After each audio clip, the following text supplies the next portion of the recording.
La Guerra Relámpago. Durante la tarde del 31 de agosto de 1939, el ejército alemán ultima los preparativos para invadir Polonia. Los pilotos estudian sus objetivos. Los tanques se desplazan hacia sus posiciones de asalto. Al día siguiente, en las primeras horas del 1 de septiembre, soldados alemanes vestidos con uniformes polacos asaltan una estación de radio situada en el lado alemán de la frontera, causando unas cuantas víctimas. Es la agresión que poco después servirá de pretexto a Hitler para justificar su ataque.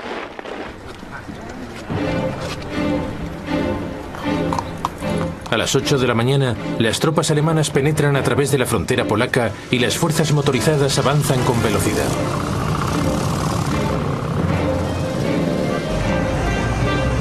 Dos días después, el 3 de septiembre, Gran Bretaña y Francia declaran la guerra a Alemania en cumplimiento de su promesa de apoyar a Polonia. Pero para entonces, los polacos ya están en serios apuros. A pesar de ser superados en número, se enfrentan a una nueva modalidad de guerra para la cual no están debidamente preparados: la Blitzkrieg o Guerra Relámpago.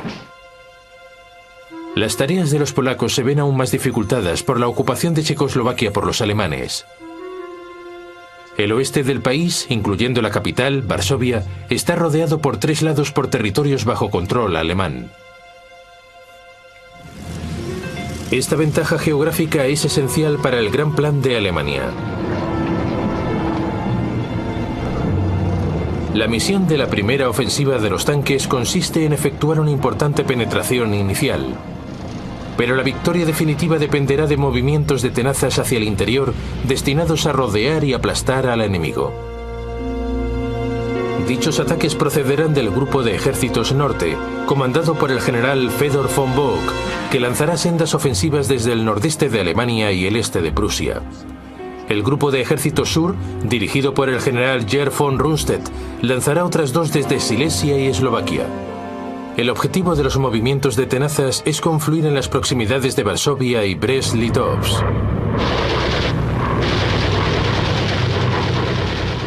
Desde el principio todo marcha sobre ruedas para los alemanes.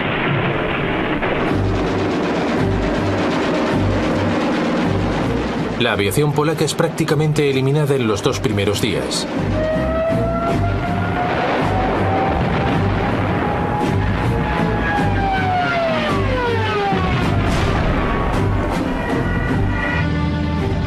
Los tanques se abren camino y avanzan hacia el interior.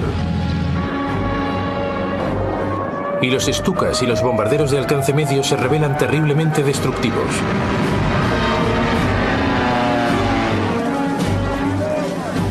Los polacos son fraccionados y acorralados en reductos donde la mayoría serán hechos prisioneros.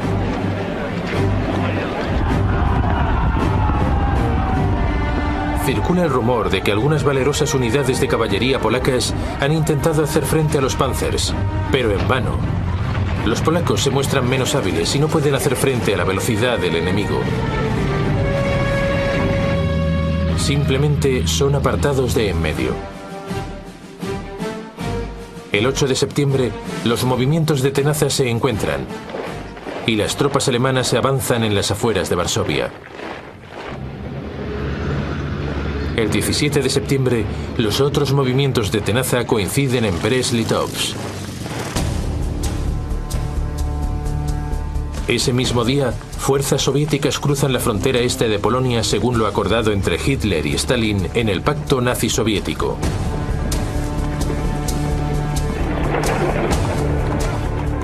El ejército polaco se bate en retirada. El gobierno abandona el país. Pero Varsovia sigue luchando.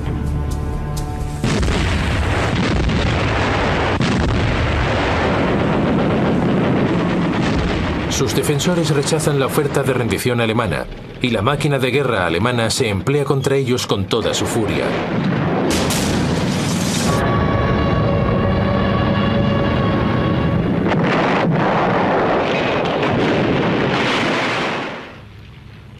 Observándolo todo está Adolf Hitler, que ha seguido de cerca a su ejército conquistador. El 27 de septiembre, Varsovia se rinde. Al día siguiente, los dos vencedores, Alemania y Rusia, se reparten Polonia de acuerdo con el pacto nazi-soviético. La Unión Soviética se anexiona poco más de la mitad este del país. Alemania se queda con el resto. Ambos regímenes comienzan a hostigar a cualquiera que pueda representar un peligro en el futuro. Muchas personas son asesinadas. Y por primera vez, los alemanes revelan cómo se las gastarán con los pueblos del este de Europa que consideran inferiores. Envían a sus Einsatzgruppen, las unidades especiales de las SS, para dar caza a los judíos.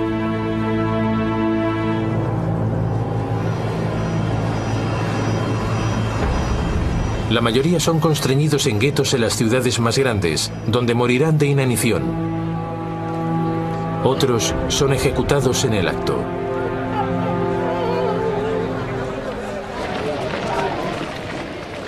La invasión ha supuesto el fin del ejército polaco.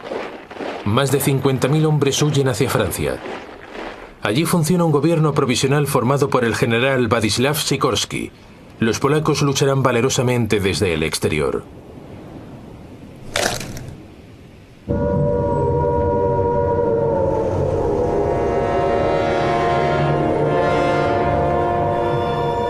En Gran Bretaña, las sirenas antiaéreas suenan pocos minutos después de que el primer ministro Neville Chamberlain anuncie que las hostilidades se han iniciado.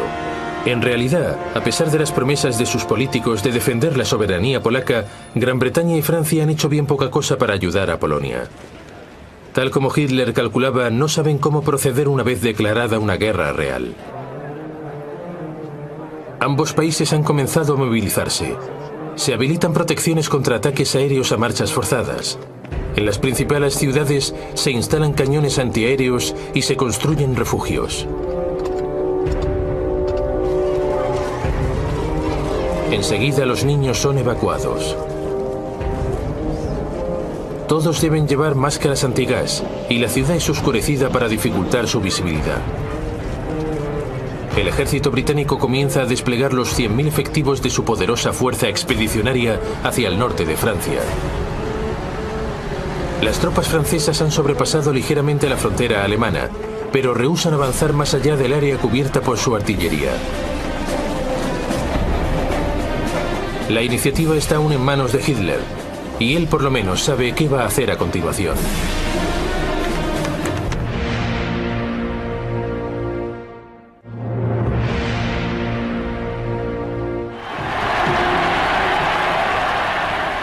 La Blitzkrieg contra Polonia ha supuesto un éxito clamoroso para Adolf Hitler. Ha sometido a un país entero en menos de 4 semanas, y su avidez aún no se ha saciado. Por eso ordena a sus generales que planifiquen el ataque contra Gran Bretaña y Francia en noviembre de 1939, cuando aún no han pasado ni 2 meses desde la caída de Polonia. Su Estado Mayor se echa las manos a la cabeza. El grueso del ejército alemán se encuentra aún en el este, fuera del país, y ahora debe desplazarse hacia el oeste. Y eso después de haber padecido importantes bajas durante la campaña de Polonia. Allí ha habido alguna que otra lección que aprender. Los cañones antitanques polacos han destruido el equivalente a una división ligera Panzer. La cuarta parte de los aviones empleados se ha perdido. Los Panzers eran demasiado ligeros y no demasiado fiables. Con frecuencia se veían rebasados por sus columnas de suministro y por la infantería que avanzaba. De mala gana y después de encendidas discusiones, Hitler consiente en esperar hasta la próxima primavera. La Marina alemana sigue aún ocupada en un ambicioso programa de reconversión que no concluirá hasta 1948. El comandante de su división submarina, el almirante Karl Dönitz, planea cortar las rutas de suministro británicas a lo largo del Atlántico. Para ello necesita 300 submarinos transatlánticos, pero no tiene más que 38. Con todo, Dönitz se asegura de que todos los submarinos disponibles se encuentren en el mar el día 3 de septiembre, el primer día de guerra contra Gran Bretaña. Esa tarde, Al ser confundido con un barco mercante, el submarino U-30 hunde el transatlántico Athenia sin previa advertencia.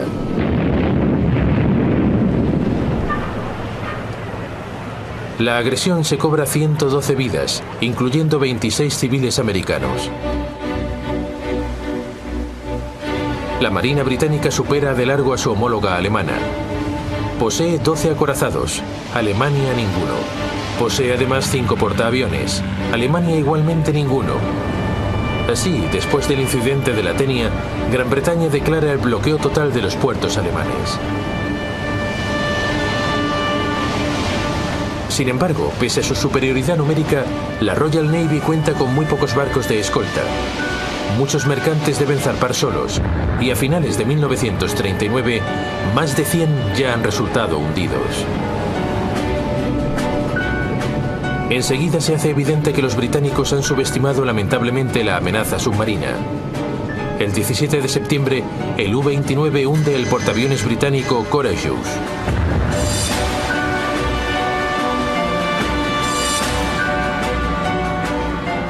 El 14 de octubre, el acorazado Royal Oak es hundido cuando el U-47 se desliza a través de las defensas de la base de la flota principal británica en Scapa Flow, en las Islas Órcadas.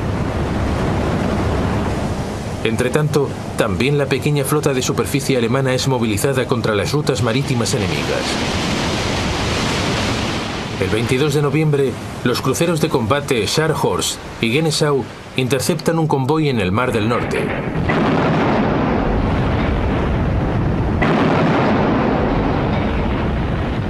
Hunden también su buque escolta, el crucero mercante armado Rawalpindi. Pero es el acorazado de bolsillo Graf Spee el que causa mayores problemas. Diseñado específicamente para atacar buques de abastecimiento enemigos, con sus cañones de 28 centímetros es capaz de destruir cualquier buque y darse rápidamente a la fuga, y su velocidad le permite escapar de cualquier acorazado. El Graf Spee zarpa de Alemania antes del inicio de las hostilidades. Pronto se dedica a cortar rutas comerciales en el Atlántico Sur y en el Índico. Finalmente, 3 cruceros británicos, el Exeter, el Ajax y la Shields, lo interceptan a poca distancia del Río de la Plata, en la costa este de Sudamérica. Las naves británicas dañan el acorazado de bolsillo tan seriamente que ha de refugiarse en el puerto neutral uruguayo de Montevideo. Allí los alemanes creen en el falso rumor de que han llegado a la zona unas fuerzas británicas mucho más potentes. Cuando el Graf Spee es conminado a abandonar el puerto, su capitán decide hundirlo antes de que lo aniquile el enemigo.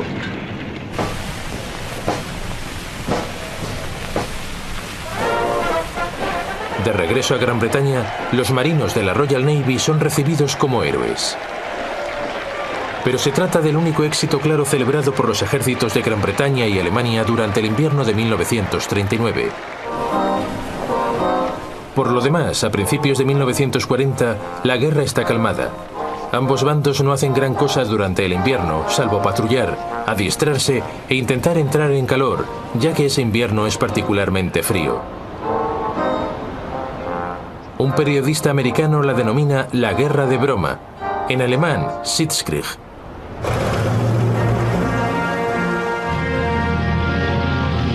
En primavera, la fuerza expedicionaria británica toma posiciones a la izquierda del frente en la frontera belga.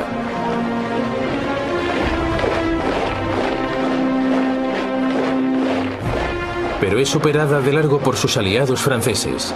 Francia posee cerca de 100 divisiones a lo largo de las fronteras belga y alemana, y otras en reserva en sus proximidades. Este desequilibrio significa que el comandante británico Lord Gort ha de aceptar sin resistir las ideas del general francés Maurice Gamelin. Y esas ideas son completamente defensivas. Las esperanzas francesas están depositadas en las imponentes barreras de la línea Maginot, una serie de fortificaciones que transcurren desde Suiza a Bélgica a lo largo de la frontera germano-francesa. La línea Maginot se considera totalmente impenetrable y su objetivo es mantener a salvo el territorio francés. Pero por otra parte, los aliados no tienen idea de cómo derrotar a Alemania. El 30 de noviembre de 1939 se abre un nuevo escenario bélico. La Unión Soviética invade su pequeño país vecino, Finlandia. Finlandia no consiguió independizarse de los rusos hasta 1918 y los detesta. El dictador soviético Joseph Stalin está convencido de que algún día los fineses permitirán a los alemanes atacar Leningrado y el fundamental puerto ártico de Murmansk. El ejército rojo supera al de sus adversarios en número de más de 10-1. La invasión promete ser un paseo. Pero su cúpula militar ha sido aplastada por las contundentes purgas de Stalin. Los fineses están dirigidos por el general Gustav Mannerheim. Se defiende utilizando tácticas relámpago sobre la espesa nieve, a menudo sobre esquís. Las tropas soviéticas, confusas y mal dirigidas, padecen numerosas bajas. La brava resistencia de Finlandia estimula la imaginación de franceses y alemanes. Pronto planean el envío de ayuda vía Noruega y Suecia. El hecho de que eso puede involucrar a dos países neutrales en la guerra es ignorado.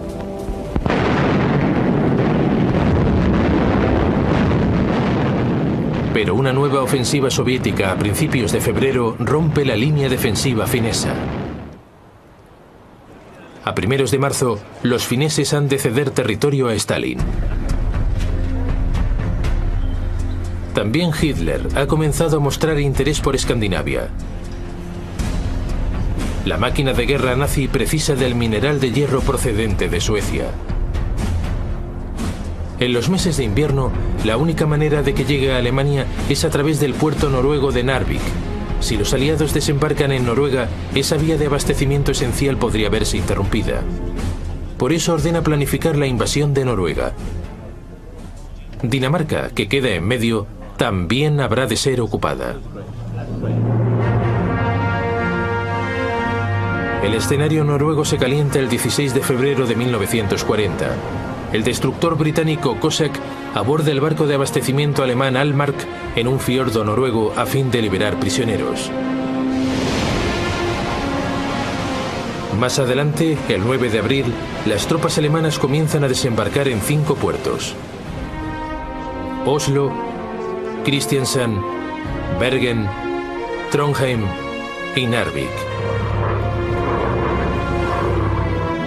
De manera simultánea, efectivos de la recién creada división paracaidista alemana ocupan los aeródromos de Stavanger y Oslo. Cogidos por sorpresa, los defensores noruegos se ven rápidamente aplastados. También los daneses. Las fuerzas alemanas ocupan ambos países en 24 horas. En Noruega, los alemanes se desplazan velozmente para conectar sus cabezas de playa y ocupar las principales ciudades. En el aire, el dominio de la Luftwaffe es incontestable. Los aliados responden. Una fuerza de desembarco es enviada a la zona con la intención de recuperar Narvik.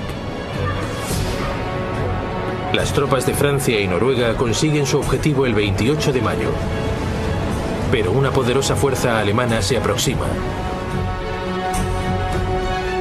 6 semanas después, los aliados abandonan Noruega a su suerte.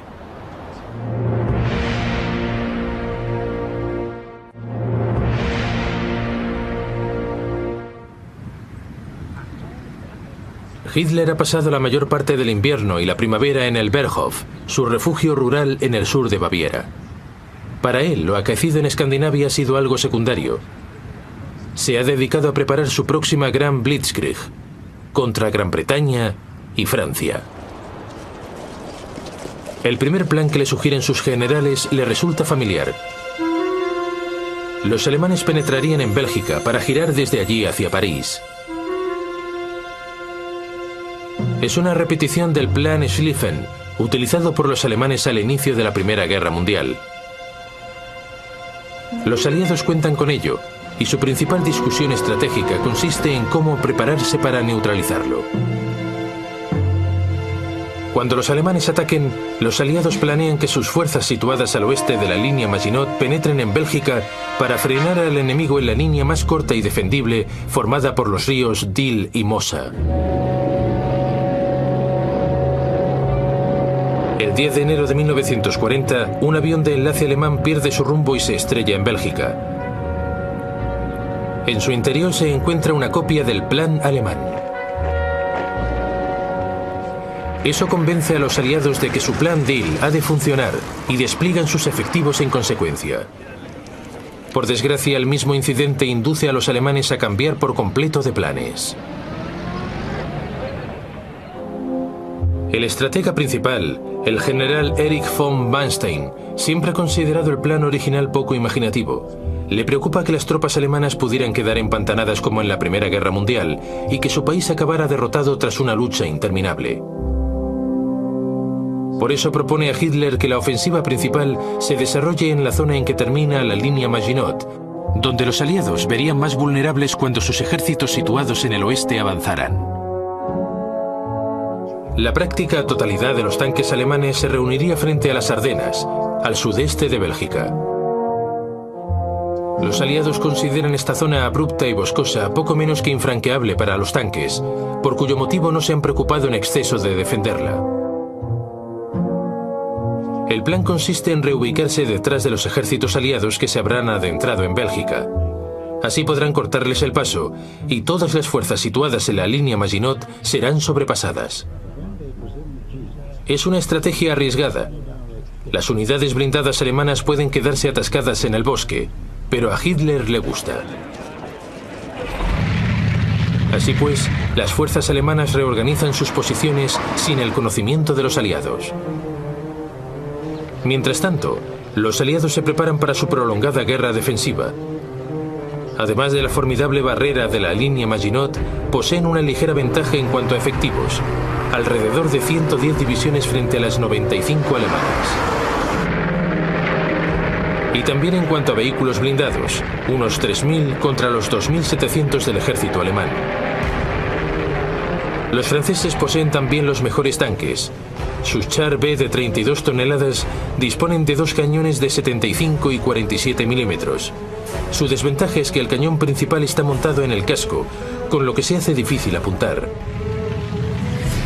El segundo cañón se encuentra en una torreta monoplaza en la cual el tripulante ha de controlar el tanque y a la vez dirigir el cañón. En contraposición, el último modelo alemán, el Panzer Mark IV de 17 toneladas, dispone de un cañón de 75 milímetros en una espaciosa torreta para 3 personas, de manera que sus tripulantes pueden trabajar en equipo, pero solo hay un centenar de vehículos disponibles. Los demás tanques principales franceses poseen también cañones comparables a los de los alemanes, pero su torreta es igualmente monoplaza.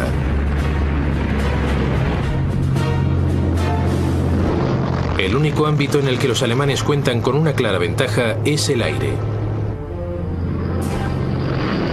La Luftwaffe posee 2.000 bombarderos, los aliados únicamente 800.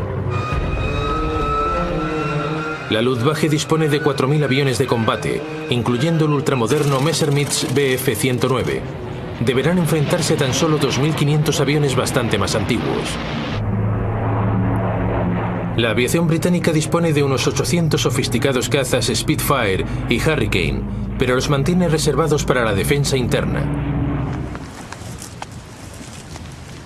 El 10 de mayo de 1940, Winston Churchill se convierte en primer ministro del Reino Unido. No podía haber elegido un día peor, pues es la fecha en que Hitler decide lanzar su Blitzkrieg contra Francia y Gran Bretaña. Al amanecer, una división aerotransportada alemana cae en paracaídas sobre Holanda para ocupar puentes y campos de aviación. Simultáneamente, la sólida fortaleza belga de Eban-Emael es asaltada. Zapadores paracaidistas se lanzan sobre sus cúpulas desde los planeadores alemanes. Rápidamente, inhabilitan los cañones. Mientras tanto, la Luftwaffe ataca bases aéreas en Holanda y Bélgica. A continuación, las barreras fronterizas son apartadas. Y el grupo de ejércitos B de Hitler, comandado por el general Fedor von Bock, se adentra en Holanda y Bélgica. Conforme a lo planeado, los ejércitos británicos y francés situados a lo largo de la frontera belga avanzan hacia su nueva línea defensiva a lo largo de los ríos Dyle y Mosa. Pero ninguno de los comandantes aliados parece haber advertido que el grupo de ejércitos A de los alemanes, que posee la mayoría de los Panzers, después de haber apartado a las tropas fronterizas belgas, han comenzado a penetrar en las colinas y bosques de las Ardenas.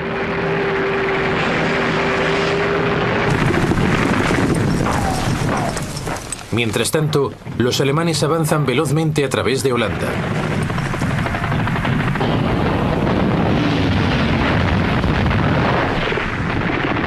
El obsoleto ejército holandés no puede hacer frente a la ultramoderna máquina de guerra alemana y padece los continuos ataques aéreos de la Luftwaffe, que surca los cielos sin oposición. El 14 de mayo, los alemanes exigen la entrega del puerto de Rotterdam. Una nutrida fuerza de bombarderos alemanes despega mientras los holandeses aún titubean. Cuando ya están volando, los holandeses acuerdan entregar la ciudad, pero al parecer ningún aviso de retirada llega a los bombarderos.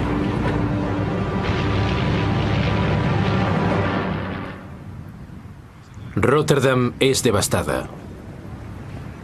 Holanda capitula al día siguiente.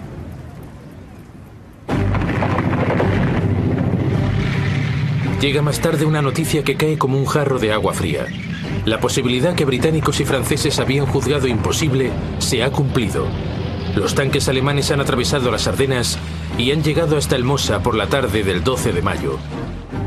Entre los primeros en llegar a Sedan, al norte de la línea Maginot, se encuentran los hombres del 19º Cuerpo Panzer, dirigido por el general Heinz Guderian, que acaba de salir victorioso de Polonia.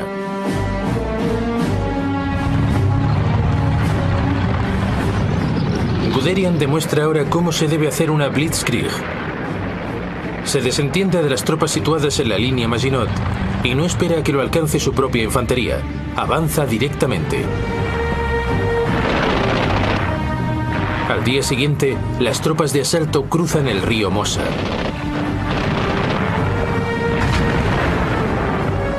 Los zapadores comienzan a construir puentes para las unidades blindadas pese al intenso fuego francés.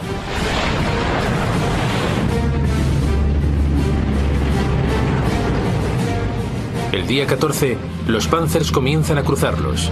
Esa tarde, la cabeza de puente de Guderian se encuentra a casi 13 kilómetros y se han realizado nuevos cruces en Montherm y Dinant.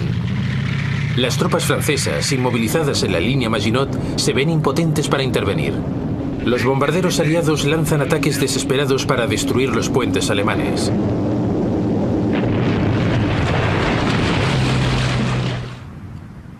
Pero la mayoría son derribados.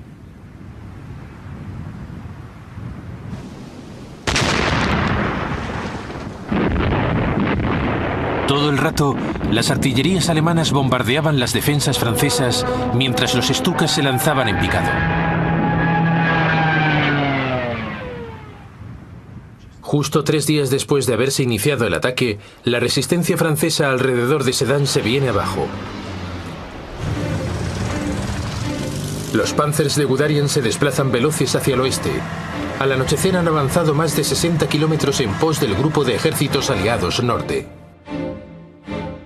Estos se han mantenido firmes en la línea de Dyle, pero ahora el comandante en jefe francés, el general Gamelin, advierte que están a punto de quedar rodeados y les ordena replegarse. Esta repentina decisión de retirarse desconcierta a las tropas aliadas, que ignoran por completo lo que está ocurriendo detrás de ellas. El repliegue se ve dificultado por una creciente avalancha de refugiados que obstruyen las carreteras. Ese mismo día, el primer ministro francés, Paul Reynaud, telefonea a Churchill. «Nos han derrotado. Hemos perdido la batalla», le dice. Ahora parece que nada puede frenar a Guderian, que se adentra cada vez más en territorio francés. El día 19, sus unidades punteras ya han sobrepasado Perón.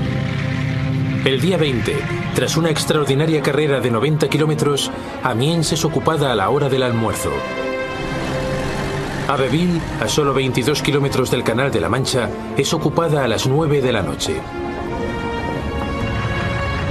Y a medianoche, un batallón de la segunda división Panzer llega a la costa de Noyelles. Los alemanes han dividido en dos el frente aliado. Ahora todo depende de si serán capaces de defender ese largo pasillo o de si los aliados podrán contraatacar con éxito.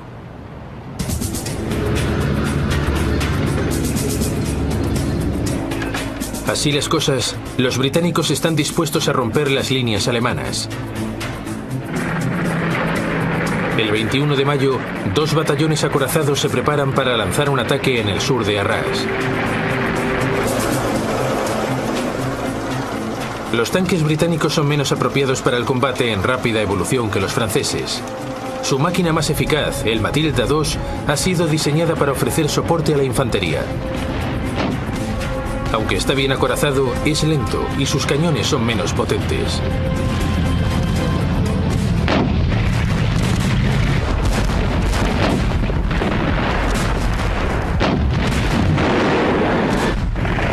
Los alemanes no tienen excesivos problemas para repeler el ataque.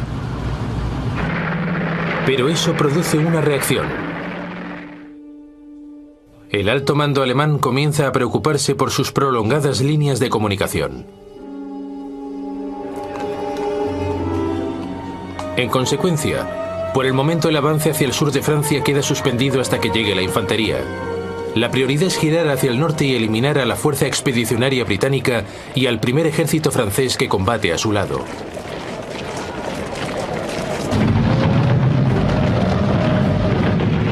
El 22 de mayo, Guderian y los Panzers inician su ofensiva para destruir los ejércitos aliados. Estos se retiran hacia los puertos de Boulogne, Calais y Dunkirk, pero quedan atrapados. El 23 de mayo, el general Alan Brooke, comandante del segundo cuerpo británico, escribe: "Nada excepto un milagro puede salvar a la fuerza expedicionaria británica". 2 días después, los alemanes ocupan Boulogne.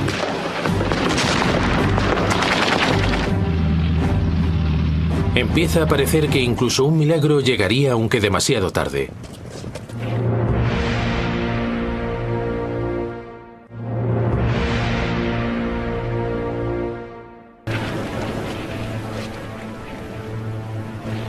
El 25 de mayo de 1940, la situación de la Fuerza Expedicionaria Británica y del primer ejército francés es desesperada. El puerto de Boulogne ha sido invadido. Las tropas alemanas han aislado Calais. Los británicos se han visto obligados a regresar al puerto de Dunkirk. Lord Gord, el comandante británico, notifica a su gobierno que la única esperanza de salvar ni que sea una fracción de sus tropas consiste en organizar una evacuación por mar. Pero cuando los bombarderos en picado comienzan a silbar y los Panzers se preparan para el asalto final, la evacuación se antoja una esperanza vana. Los británicos prevén que Dunkirk será tomada en un solo día. Sin embargo, los británicos ignoran que Hitler y el alto mando alemán han tomado una decisión que los salvará de la aniquilación total.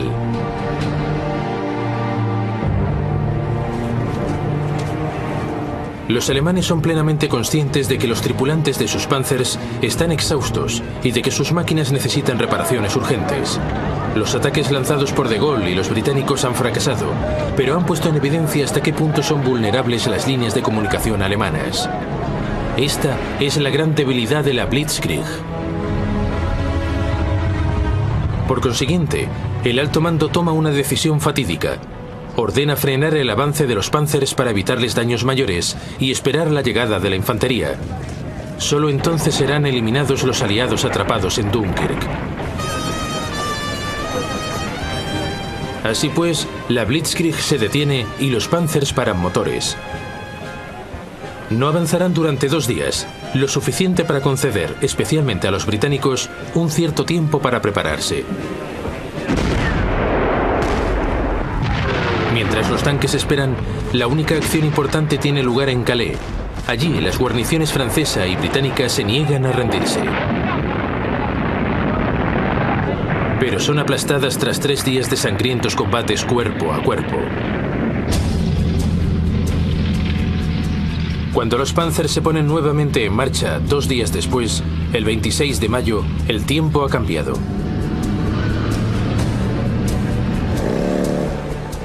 Los alemanes quedan atascados a causa de la intensa lluvia, concediendo así un tiempo suplementario a los aliados.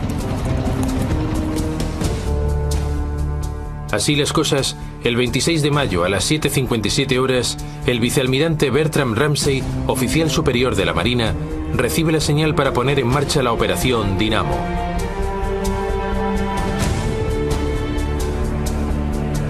La operación Dinamo es un plan destinado a retirar a la fuerza expedicionaria británica por mar. Lo ha preparado sin demasiadas esperanzas de poderlo poner en práctica. Al día siguiente, una improvisada flota de destructores, remolcadores y transbordadores cruza el Canal de la Mancha.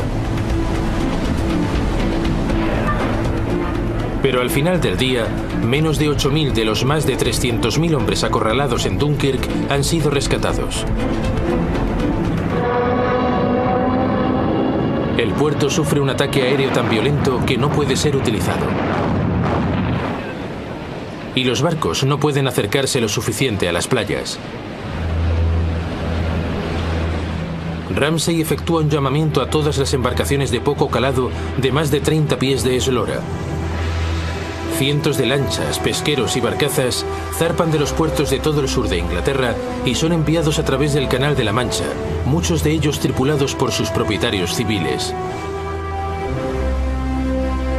A la semana siguiente, las pequeñas embarcaciones operan junto a las playas de Dunkirk, transportando tropas a barcos más grandes, con la esperanza de ponerlas a salvo. En todo momento se ven expuestas a ataques aéreos. La aviación británica incorpora todos sus aviones de caza a la batalla para ahuyentar a la Luftwaffe.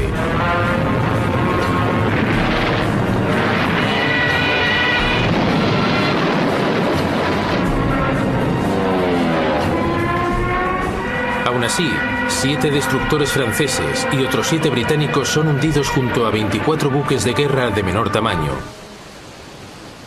La cuarta parte de las 665 pequeñas embarcaciones nunca regresará a casa. Pero cuando la evacuación concluye, el día 4 de junio, más de 300.000 hombres, el 41% de los cuales franceses, han sido rescatados.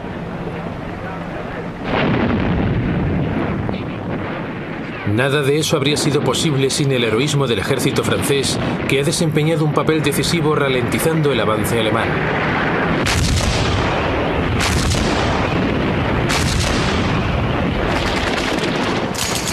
La retaguardia francesa no abandona sus posiciones alrededor de Dunkirk hasta que los últimos barcos se alejan de las playas.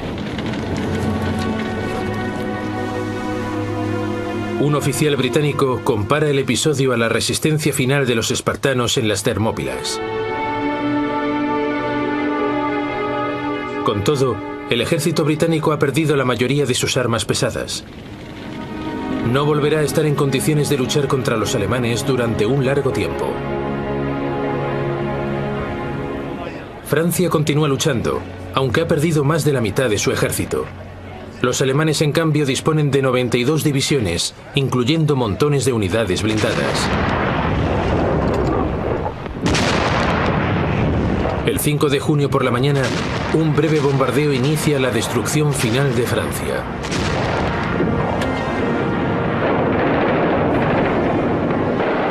Las tropas de asalto cruzan el Somme y el Aisne.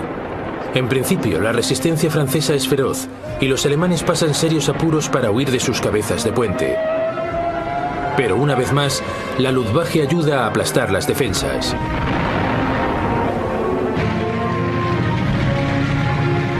Pronto los Panzers se abren camino hacia el sur y el goteo de las tropas francesas que se rinden se convierte en una riada. El día 8, los Panzers alemanes llegan al río Sena y la infantería se encuentra a unas pocas horas de distancia. Una vez cruzado el río, los alemanes se abren en abanico hacia el interior del país. El día 14, el ejército alemán desfila en París.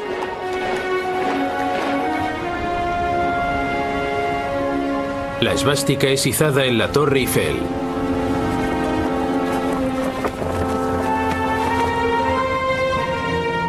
Hitler ha conseguido la presa que se le escapó al Kaiser en 1914.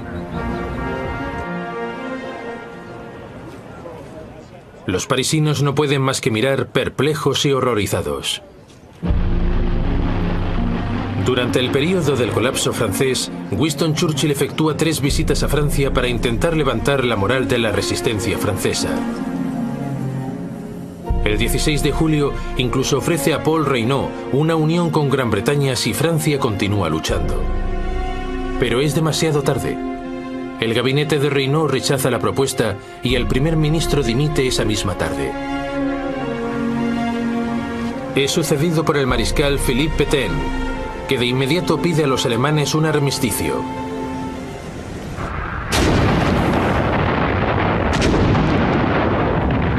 Solo entonces los alemanes inician por fin el ataque a la línea Maginot, que ha quedado aislada.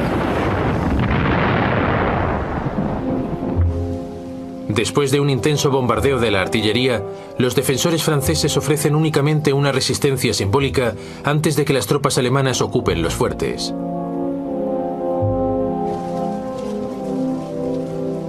El 21 de junio, Hitler llega a Compiègne, donde se guarda el vagón de tren en el que los alemanes firmaron el armisticio en 1918. Cuando una delegación francesa entra en el vagón, Hitler les expone sus condiciones y se va. Los franceses insisten en consultar a su gobierno, pero al día siguiente les es comunicado que de no firmar de inmediato, los Panzers volverán a rodar. Así pues, firman y la humillación de Francia es completa.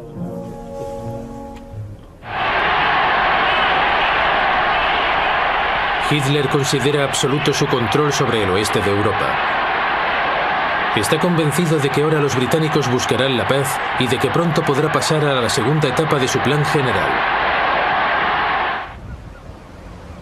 Pero pese a que la Blitzkrieg ha conseguido mucho y muy deprisa, no le ha hecho ganar la guerra. Los británicos, aplastados y maltrechos, han escapado para seguir luchando otro día.